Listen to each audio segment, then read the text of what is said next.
As the Supreme Court considers yet another major affirmative action case, tonight's Race Matters conversation focuses on what happens before students get to college, when they grow up in mostly segregated inner-city schools.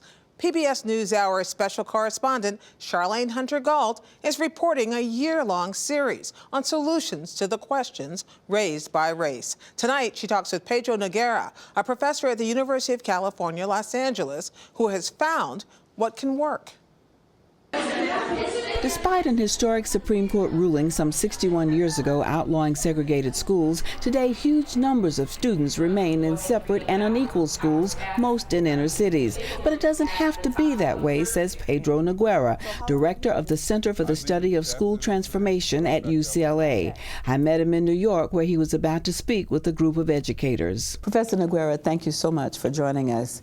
61 years after separate and unequal was ruled illegal, you say it's still happening. Why? Well, it's happening because the courts have basically made it very difficult to continue to pursue integration. And that's after we made quite a bit of progress in this country, especially in the South. But now we know that schools in the North and the West are more segregated now than they were 30 years ago. So we now find ourselves in a situation where not only are schools increasingly racially separate, but we're also concentrating the poorest children in schools that have the fewest resources. Why?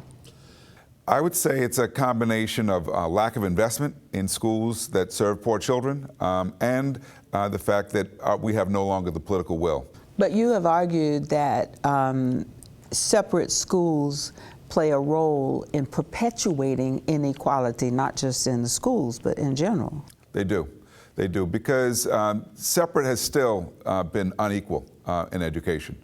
The racially separate schools, even when the schools do a good job, the learning opportunities you have as a child will influence the kind of college you go into, the kind of profession you have access to, the kind of income you earn. And so if we really are interested in creating a society that's more equal and less characterized by racial divisions, then we need to put more investment in education and leveling the playing field and integrating our schools. There have been schools that have started that are supposed to be making up for these disparities, like the charter schools and magnet schools.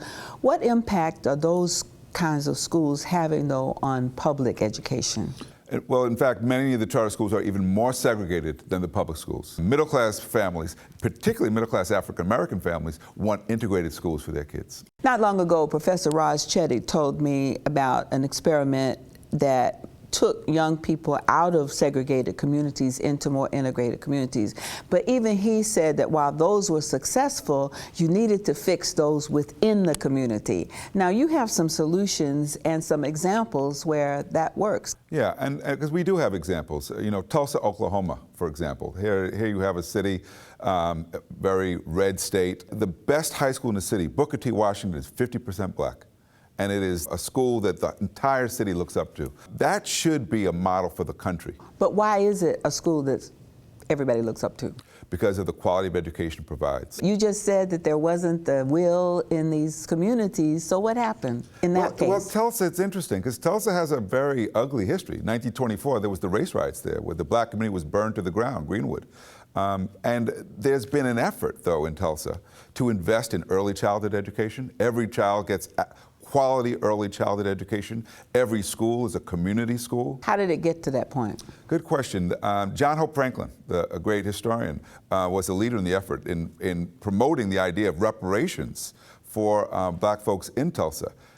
After he died, he was the pre-Ta-Nehisi Coates. That's right. And his students, white students from Duke University, took up the effort to rebuild Greenwood after he died. There's a big monument in Tulsa to John Hope Franklin, built by his former students, most of whom are affluent whites in Tulsa. So, you know, this is an important part of the history, too.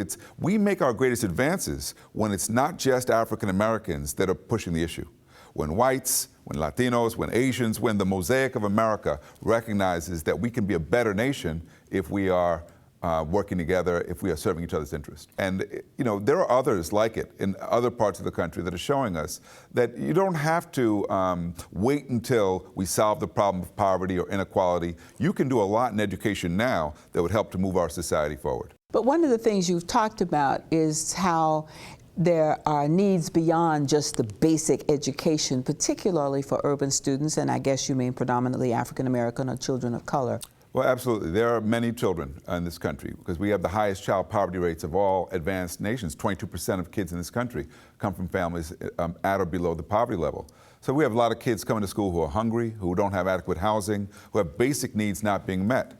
Schools serving those children need other resources. They need social workers, they need psychologists, they might need a food program, they might need health workers on site in order for those kids to be able to concentrate on education and for their teachers to concentrate on teaching them. Brockton, Massachusetts, you gave an example. What Brockton shows us, it's the largest high school in the state, 4,200 students, that by focusing on the student needs, you can, even without moving them, create a school that's the pride of the community. Brockton is one of the only urban high schools in the state of Massachusetts that gets the level 1 rating. And that's because over 1/3 of their senior class gets the highest possible test score on the state. And the demographics of the kids who get that score match the demographics of the school. And how did it get that way? They focus on literacy. They who? The school.